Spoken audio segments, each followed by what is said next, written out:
Matagumpay na naaresto ng mga tauhan ng San Mateo Municipal Police Station ang isang provincial level most wanted person kahapon sa Barangay Gitnang Bayan 1, San Mateo, Rizal.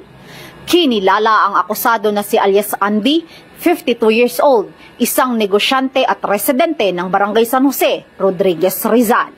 Nahaharap si alias Andy sa kasong statutory rape na iniutos ng RTC Branch 76 San Mateo, Rizal kung saan wala itong inirekomendang piyansa.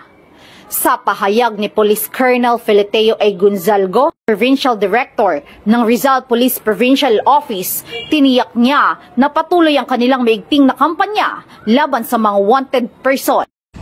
Mula dito sa Calabarzon, ako po ang inyong PNN correspondent, Patrolwoman Rosemarina Margarapiz, alagad ng batas, tagataguyod ng Balitang Pulis.